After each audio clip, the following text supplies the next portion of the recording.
सबसे पहले तो यहाँ आए हुए मीडिया के तमाम साथियों का बहुत शुक्रिया अदा करता हूँ। मेरी ख्वाहिश थी कि मीडिया के साथियों से मुलाकात हो और ख़ास तौर से मीडिया के वो साथी जिन्होंने मेन स्ट्रीम मीडिया से हट करके अपनी एक दुनिया बनाई, अपने फॉलोअर्स बनाए और अच्छी पत्रकारिता की, अच्छी सहाफ़त की। मैं उनसे मुलाकात करना चाहता था, तो आज आपके सामने हूँ। तेलंगाना में स्टेट इलेक्शंस चल रहे हैं, आपको पता है 5 सूबों के इलेक्शन हैं, जिसमें 3 सूबों के इलेक्शन हो चुके हैं। अब तेलंगाना और राजस्थान का इलेक्शन बाकी है। राजस्थान का इलेक्शन 25 तारीख को और तेलंगाना का इलेक्शन 30 तारीख को है। पूरे तेलंगाना में इस वक्त इलेक्शन सीधे सीधे बीआरएस बनाम कांग्रेस पार्टी है और बीआरएस का सपोर्ट करने के लिए पीछे से भाजपा का पूरा बैकअप है उन्हें, और यहाँ की जो लोकल पार्टी है उनका भी सपोर्ट है उन्हें। और कांग्रेस अकेले पूरी ताकत के साथ एक सुनामी की तरह पूरे तेलंगाना में जनसैलाब जो दिखाई पड़ रहा है, उसे मैं रूरल एरिया में भी जाके देख रहा हूँ और इधर ग्रेटर हैदराबाद के आसपास जो विधानसभाएं हैं, असेंबलीज हैं, वहाँ भी देख रहा हूँ। कांग्रेस की जो गारंटीज़ हैं उनमें लोगों का भरोसा इस कदर है कि ख़ास तौर से ख़वातीन जिस शिद्दत के साथ रेवंत रेड्डी की सभाओं में, राहुल गांधी जी की सभाओं में, प्रियंका गांधी जी की सभाओं में, खरगे साहब की सभाओं में, और ख़ुद मैं भी जहां जा रहा हूं वहां जिस तरह से उमड़ के आ रहे हैं लोग, और ख़ास तौर से अक़लियतों के भी लोग जिस तरह से उमड़ के आ रहे हैं, वो ये जता रहा है कि पूरे तेलंगाना में कांग्रेस पार्टी क्लीन स्वीप करने जा रही है, क्लियर मेजॉरिटी के साथ सरकार बनाने जा रही है। टीआरएस गवर्नमेंट जो अब बीआरएस हो गई है, उसके 10 साल का जो एंटी इनकम्बेंसी है और जो झूठ है केसीआर साहब का, वो आवाम के सामने है और अब आवाम उस 10 साला झूठ का बदला लेने के मूड में है।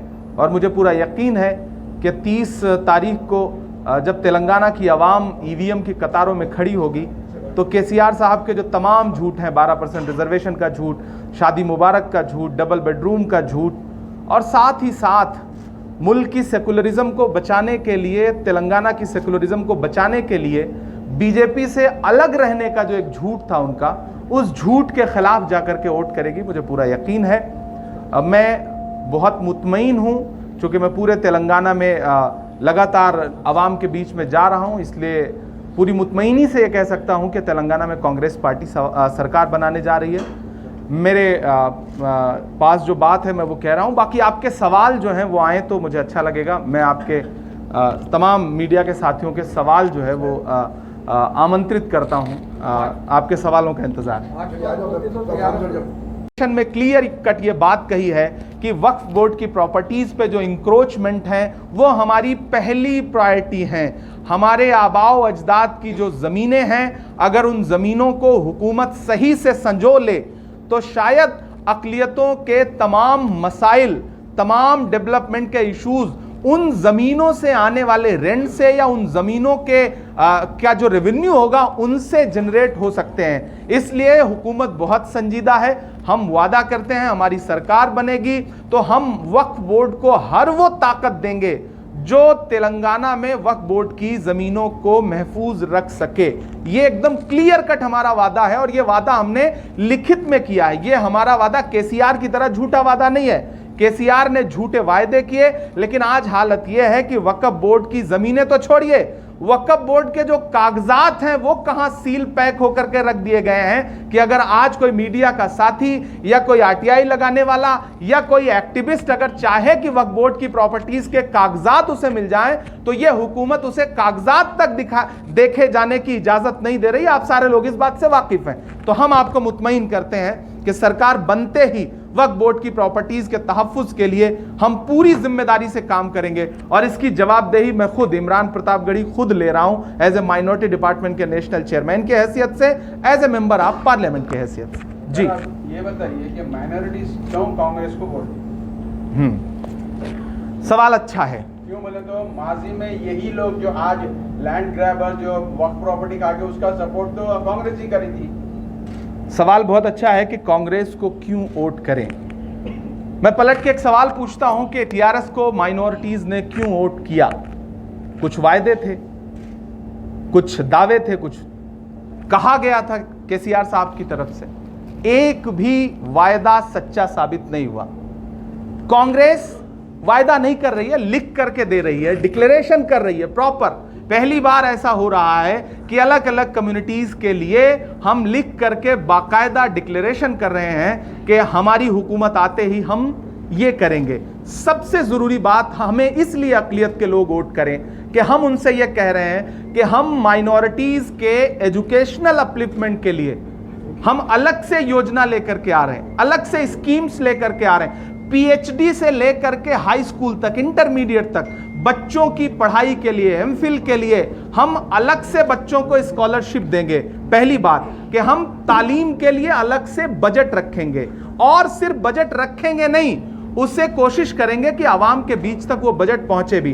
दूसरी बहुत अहम बात कि हमने ये वायदा किया है कि हैदराबाद और तेलंगाना के जो अक़लियत के लोग हैं वो छोटे कारोबार करते हैं, उनको छोटे छोटे फाइनेंस की जरूरत है, छोटे छोटे लोन की जरूरत है। हम माइनॉरिटीज के लिए अलग से एक बोर्ड बना रहे हैं, फाइनेंस कॉरपोरेशन, जिसके जरिए हम माइनॉरिटीज के लोगों को सब्सिडाइज तरीके से कम इंटरेस्ट पर सरकार की तरफ से उन्हें कोशिश करेंगे कि लोन मुहैया कराएं, ताकि वो अपना।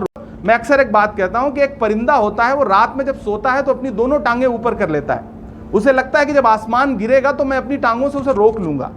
तो बहुत सारे लोग इसी तरह की जद्दोजहद में, उन्हें लगता है कि दुनिया में जो कुछ हो रहा है हम ही करेंगे, हम ही से हो रहा है। जबरदस्ती की क्रेडिट लेना बंद करिए। इमरान प्रतापगढ़ी को जिताने के लिए कांग्रेस पार्टी के 41 एमएलए प्लस 3 वोट हमारे पास एक्स्ट्रा थे, जो कि 44 के 44 44 वोट इमरान प्रतापगढ़ी को मिले हैं। यह झूठ बोलना बंद करिए।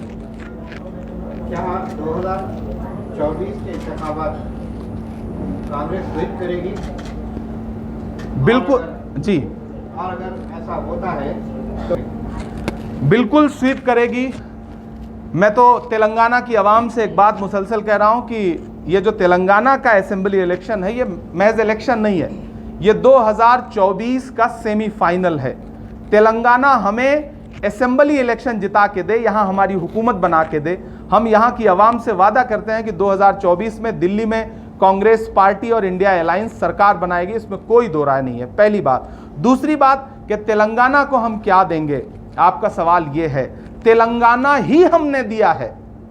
तेलंगाना बनाने वाली कांग्रेस पार्टी है, तेलंगाना के मूवमेंट को एक्सेप्ट करने वाली कांग्रेस पार्टी है। तो तेलंगाना स्टेट हमने दिया है। जब उस स्टेट से हमें इतनी मोहब्बत है कि हमने अपने सियासी नुकसानात झेल कर भी स्टेट फॉर्म किया, स्टेट बनाया, तो आप अंदाजा लगाइए कि सोनिया जी के दिल में, राहुल गांधी जी के दिल में, खड़गे साहब के दिल में, पूरी कांग्रेस पार्टी के दिल में तेलंगाना को लेकर के कितनी हमदर्दी होगी। यहां असेंबली इलेक्शंस को लेकर के हमारा जो डिक्लेरेशन है, हमारे अलग अलग कम्युनिटीज से जो वायदे हैं वो आपके सामने, हमारा मैनिफेस्टो आपके सामने। पार्लियामेंट का इलेक्शन आएगा तो हम उसके लिए तेलंगाना के लिए अलग से कोशिश करेंगे कि कुछ डिक्लेरेशन लेकर के आएं, और वो उस टाइम पे हम बताएंगे। लेकिन हम इतना वादा करते हैं कि तेलंगाना हमें सरकार बना के दे, हम दिल्ली जीत करके तेलंगाना की झोली में डालेंगे। क्या कांग्रेस? बहुत अच्छा सवाल है, और मुझे लगता है कि हैदराबाद में खासतौर से यह सवाल जरूर पूछा जाना चाहिए। पूरे हिंदुस्तान में बड़ी बड़ी तकरीरों के जरिए बताया जाता है कि हैदराबाद और तेलंगाना तो बिल्कुल महफूज है, जबकि ये वही तेलंगाना है, ये वही हैदराबाद है जहां 77,000 एकड़ जमीनों में से तकरीबन लगभग 60,000 एकड़ जमीनें या तो लूट ली गई हैं वक्फ की, या तो बेच दी गई हैं। बेचने वाले कौन हैं, लूटने वाले कौन हैं, किसका किसका हिस्सा है, आवाम समझती है, आवाम जानती है, हमें बताने की जरूरत नहीं है। छत्तीसगढ़ में फिर से सरकार रिपीट हो रही है, आपको पता चलेगा। बीआरएस मैं बार-बार आपके ऊपर इल्जाम लगाती है, कांग्रेस के दौरे इख्तियार में तेलंगाना में काफी फसाद हुए, मुत्तहिदा आंध्रा में, और पिछले 10 साल में जो है काफी पीसफुल रहा है तेलंगाना। इस बारे में आपका क्या? पीसफुल रहा है? मेरा ख्याल है कि आलेर भूल गए क्या? आलेर में हथकड़ी लगे हुए बच्चों को इनकाउंटर किया गया, ये पीसफुल होना है? मुझे तो नहीं लगता कि ये पीसफुल होना है। इल्जाम लगाने के लिए आप कुछ भी कहें। मुत्तहिदा आंध्र प्रदेश में जो भी डेवलपमेंट था, उस डेवलपमेंट के बाद मुझे बताए ओल्ड हैदराबाद में कौन सा डेवलपमेंट हुआ है? मेट्रो क्यों? क्या मेट्रो में चलने का हक नहीं है ओल्ड हैदराबाद की आवाम को? ट्रैफिक का हाल यह है कि मैं पिछले एक हफ्ते से ज्यादा वक्त से ओल्ड हैदराबाद और उसके आसपास के इलाकों में हूं। ट्रैफिक का हाल यह है कि अगर एम्बुलेंस भी फंस जाए तो शायद जिंदगी चली जाए किसी इंसान की। ट्रैफिक सांस नहीं ले पा रहा है ओल्ड हैदराबाद। डेवलपमेंट के नाम पे सिर्फ तकरीरें हुई हैं, झूठे भाषण हुए हैं, केसीआर का झूठ है। उस्मानिया यूनिवर्सिटी की बिल्डिंग आप जाकर के देखिए तो आपको लगेगा कि हमारी जो विरासत थी, हमारे आबाओ अजदाद की जो विरासत थी, उसमें प्लास्टर झड़ रहे हैं। आप हॉस्पिटल्स जाकर के देखिए, आपको समझ में आएगा कि क्या डेवलपमेंट हुआ है। आप इल्जाम लगाएंगे कि कांग्रेस ने क्या किया है, कांग्रेस ने ही किया है जो कुछ किया है। टीआरएस ने तो अपने महल बनाए, अपना नाम बदला, इससे ज्यादा कुछ भी नहीं किया। बाकी लोगों ने अकलियत के वोटों की ठेकेदारी करके अपनी जेबें भरी, अपने बंगले बड़े बनवाए। अवाम आज भी गुर्बत में रह रही है, चाहे वो ओल्ड हैदराबाद हो या रूरल इलाका हो। आपको ये बात समझ में आएगी जी। रेवंत रेड्डी को आरएसएस का एजेंट बताया जा रहा है, इस पर आप क्या कहेंगे? मेरा ख्याल है कि जब बीआरएस को, एमआईएम को ये समझ में आ गया है कि अब इलेक्शन उनके हाथ से निकल गया है, तो फिर इल्जाम के नाम पे उनके पास और कुछ नहीं है। रेवंत रेड्डी तो कसम खाने को तैयार है भाग्य लक्ष्मी मंदिर में, बाकी लोग भी क्या कसम खाने को तैयार हैं? भाई खुले तौर पर प्रेसिडेंट के इलेक्शन में बीआरएस ने वोट किया या नहीं बीजेपी को? मेरा सवाल है, खुले तौर पर वाइस प्रेसिडेंट के इलेक्शन में वोट किया या नहीं किया?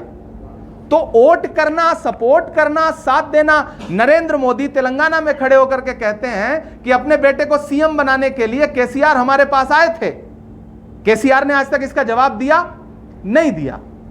तो साथ और आरएसएस का सहयोगी होना, आरएसएस का सपोर्टर होना, बीजेपी का साथी होना, यह है, या फिर आपके कह देने से कोई आरएसएस का सपोर्टर हो जाएगा? भाई ईडी आज तक आई एमआईएम के किसी नेता के घर? आई बीआरएस के किसी नेता के घर? नहीं आ रही है ना। बाकी पूरा अपोजिशन बर्बाद हो रहा है। पूरे अपोजिशन में संजय सिंह जैसे आदमी को, मनीष सिसोदिया को ईडी ने जेल भेजा ना। राहुल गांधी जैसे इंसान को 55 घंटे ईडी ने बुला करके पूछताछ की। केसीआर को एक भी दिन बुलाया? नहीं बुलाया। उनके किसी नेता को बुलाया? नहीं बुलाया।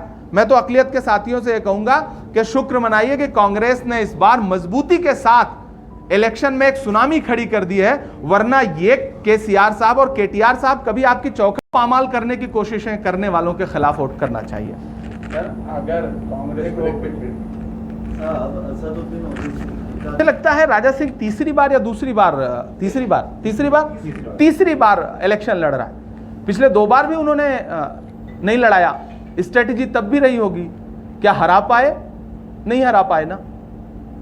अब सवाल यह खड़ा होता है कि राजा सिंह को हराने की स्ट्रेटजी तो समझ में आती है, तकरीरों में कह रहे हैं। जब घिर गए तो, जब उनकी पार्टी के खुद के कई जिम्मेदार ओहदेदारान ने राजा सिंह के इशू पे उन्हें घेरा। मेरा तो सवाल यह है कि अजरुद्दीन के खिलाफ कैंडिडेट देते हैं, जा करके गलियों गलियों फिर करके अजरुद्दीन को हराने की कोशिशें कर रहे हैं, लगातार कैंपेन कर रहे हैं। लेकिन राजा सिंह के खिलाफ न तो कैंपेन करने जाएंगे, ना तो कैंडिडेट देंगे। अकबरुद्दीन ओवैसी साहब जयपुर जाकर के रैली करेंगे, गोशा महल में करते हुए किसी ने देखा हो तो मुझे बताएं? नहीं करेंगे। कौन सी स्ट्रेटजी है ये? जो हिकमत अमली का दावा करके, हिकमत अमली की बात करके आप राजा सिंह के इशू पर अपना दामन बचाना चाहते हैं, ये हिकमत अमली आपकी उत्तर प्रदेश में कहां जाती है, बिहार में कहां जाती है, गुजरात में कहां जाती है, राजस्थान में कहां जाती है? वहां तो आप कहेंगे कि हम अपनी कयादत खड़ी कर रहे हैं, यहां क्यों नहीं? आप गोशा महल में अपनी कयादत क्यों नहीं खड़ी करना चाहते?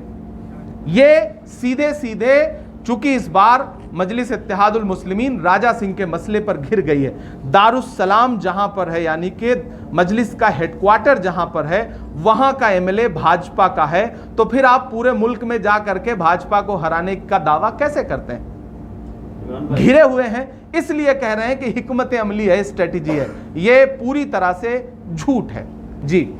अगर कांग्रेस को जरूरत पड़ी, सीट्स कम है, तो वो क्या एमआईएम से सपोर्ट लेंगे? इंशाअल्लाह हम क्लियर मेजॉरिटी के साथ सरकार बना रहे हैं। ठीक है, अगर कम पड़े तो हम कह रहे हैं, हम क्लियर, हम बहुत यकीन के साथ कह रहे हैं। हमारे सारे इंटरनल सर्वे ये कह रहे हैं, और भाजपा के भी सारे इंटरनल सर्वे कह रहे हैं, बीआरएस के भी सारे इंटरनल सर्वे ये कह रहे हैं कि कांग्रेस क्लियर मेजॉरिटी के साथ सरकार बना रही है। हमें किसी की जरूरत नहीं पड़ेगी, कांग्रेस अकेले। पड़ी तो मैं कह रहा हूं, अगर तक हम क्यों जाएं, हम क्यों जाएं? अगर ऐसा हो जाएगा, अगर वैसा हो जाएगा। मेरा अपना मानना है कि कांग्रेस क्लियर मेजॉरिटी के साथ सरकार बना रही है। हमें कांग्रेस की योजनाओं पर, उनकी स्कीम्स पर पूरा यकीन है, हमें अवाम के प्यार पर पूरा यकीन है। भारत जोड़ो यात्रा तेलंगाना से जितने दिन गुजरी उसमें जो अवाम उमड़ के आई, वो चाहे चार मीनार हो या पूरा रूरल का इलाका हो, हमें उस पर पूरा यकीन है। हमें पता है कि हम तेलंगाना में भी नफरत के बाजार में मोहब्बत की दुकान नहीं खोलेंगे, बल्कि बड़ा सा शोरूम खोलेंगे, जैसे हमने कर्नाटका में खोला, जैसे हमने हिमाचल में खोला, जैसे परसों हुए इलेक्शन में हमने मध्य प्रदेश। कांग्रेस पार्टी इमरान की सपोर्ट कर रही है। जो पुराने शहर के इलाके में 90% मुसलमान हैं, वहाँ गैर कौम के हमारे भाई को ले जाके डाले, क्यों लड़ने वालों को वहाँ पर टिकट देंगे? आपके दो सवाल हैं। पहला सवाल ये कि क्या बीआरएस भारतीय जनता पार्टी को सपोर्ट कर रही है? हाँ, सपोर्ट कर रही है। ट्रिपल तलाक से लेकर के प्रेसिडेंट के इलेक्शन से लेकर के वाइस प्रेसिडेंट के इलेक्शन से लेकर के, मैं पार्लियामेंट का मेंबर हूं, मैंने वहां देखा है कि जब भी कोई ज़रूरी बिल होता है तब बीआरएस भारतीय जनता पार्टी को या तो सपोर्ट करती है, उनके सपोर्ट में वोट करती है, या फिर वॉकआउट कर जाती है। वॉकआउट का मतलब भी सपोर्ट करना ही होता है। दूसरी बात, आज तक पिछले 9 साल में भारतीय जनता पार्टी के सेंट्रल गवर्नमेंट ने ईडी, सीबीआई, इनकम टैक्स पूरी अपोजिशन पार्टीज पे छोड़ रखा है, लेकिन बीआरएस इससे अछूती है, एमआईएम इससे अछूती है। यह रिश्ता क्या कहलाता है? जिस जुर्म में मनीष सिसोदिया पिछले 6 महीने से, संजय सिंह पिछले 1.5 महीने से जेल काट रहे हैं, उस जुर्म के जो असली सूत्रधार हैं उनको पूछताछ के लिए भी नहीं बुलाया जा रहा है। तो यह रिश्ता क्या कहलाता है? पहली बात। दूसरा आपका सवाल है कि अक़लियतों को टिकट क्यों नहीं दे रही है कांग्रेस पार्टी। कांग्रेस पार्टी ने अक़लियतों को टिकट दिया है। टिकट देने के लिए बहुत सारी चीज़ें देखी जाती हैं, विनिंग सिचुएशन देखी जाती है, कैंडिडेट देखा जाता है, और हमने कोशिश की है कि हम ज़्यादातर ऐसी जगहों पर टिकट दें जहां कैंडिडेट जीत करके असेंबली में पहुंचे, ताकि जीतने वालों का परसेंटेज बढ़ सके। हम इस कोशिश में हैं और हमें पूरा यकीन है कि हम इसमें कामयाब होंगे। और एक बात मैं क्लियर करना चाहता हूं तेलंगाना की आवाम से कि टिकट सिर्फ विधानसभाओं के ही नहीं होते हैं, असेंबली का ही टिकट नहीं होता है, उसके बाद भी टिकट होते हैं, एमएलसी के टिकट होते हैं, राज्यसभा के टिकट होते हैं। तो मुतमईन रहिए, हम यकीन दिलाते हैं तेलंगाना की आवाम को कि राहुल गांधी जी का जो वादा है कि हम हिस्सेदारी के मुताबिक भागीदारी देंगे, तो हम आने वाले वक्त में बाकी जो इलेक्शंस आएंगे, जिसे आप एमएलसी का इलेक्शन कहते हैं, जिसे आप राज्यसभा का इलेक्शन कहते हैं, या फिर हुकूमत बनने के बाद जो बहुत सारी पॉलिटिकल अपॉइंटमेंट्स होती हैं, हम उसमें अक़लियत के लोगों को पूरी नुमाइंदगी देंगे, ये यकीन दिला रहे हैं।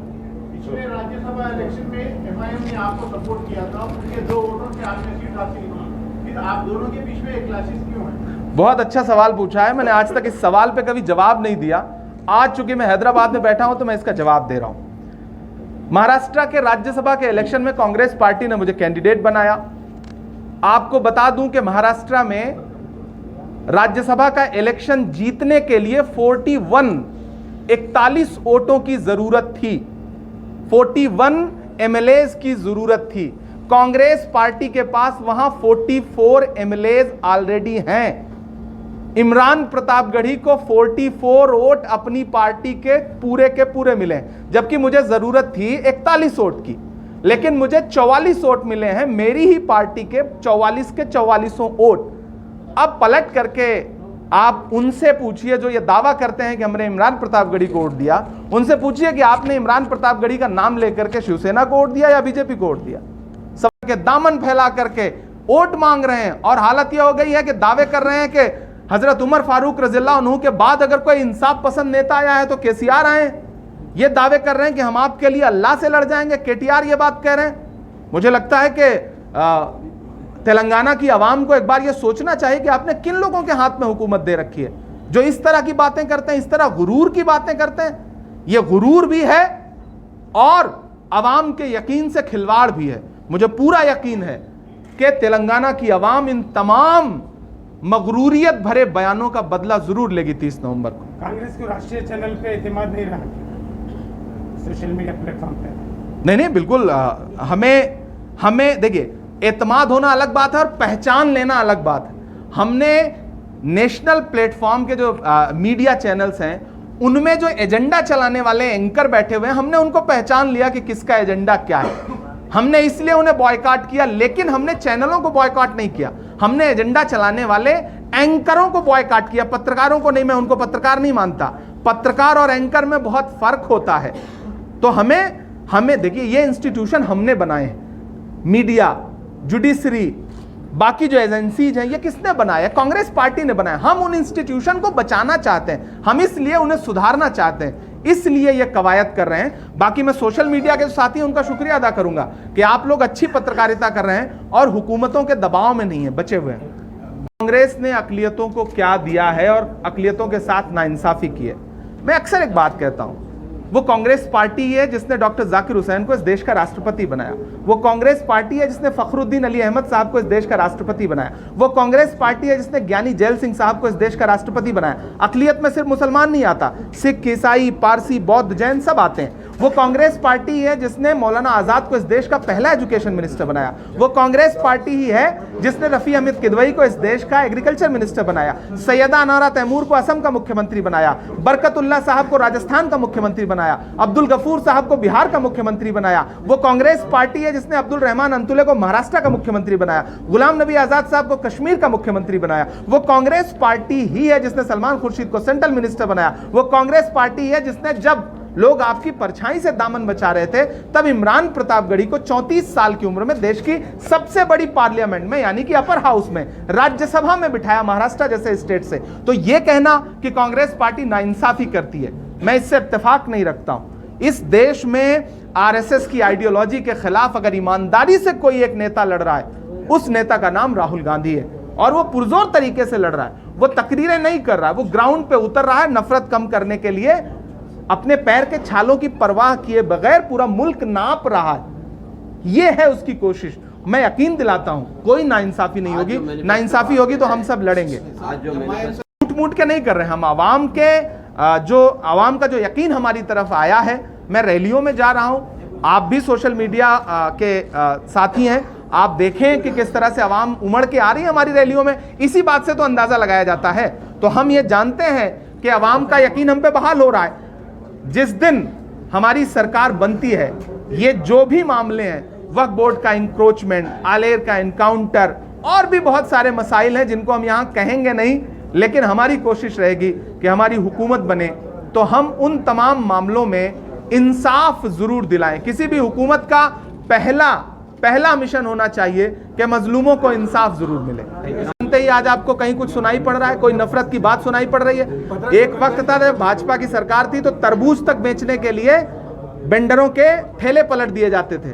आज जब से सरकार बनी है, मैं अकलियतों से एक बात कहना चाहता हूं, आपके 90% मसाइल उसी दिन हल हो जाते हैं जिस दिन हुकूमत बदल जाती है। आप हुकूमत बदलिए। आपने 2 बार केसीआर को मौका दिया, 1 बार कांग्रेस पार्टी को मौका दीजिए। हमने तेलंगाना बनाया है, इसको संवारेंगे भी हम ही, आप हमें मौका दीजिए। Thank you. 10 दिन बाकी है मेरे भाई, 11 दिन बाकी है, 13 दिन बाकी है। आएंगे, बिल्कुल आएंगे, हम सभाएं करेंगे, राहुल जी भी सभाएं करेंगे, क्यों नहीं करेंगे। अभी देखिए, अभी वक्त है, अभी आने दीजिए, वक्त आने दीजिए, अभी इलेक्शन और चढ़ेगा। बात कह रहा हूं कि कांग्रेस पार्टी तेलंगाना में बिना किसी सपोर्ट के क्लियर कट सरकार बनाएगी। हम ऐसी किसी भी पार्टी को अपने साथ नहीं लाएंगे जो छुपे तौर पर, खुले तौर पर आरएसएस और बीजेपी को फायदा पहुंचा रही है।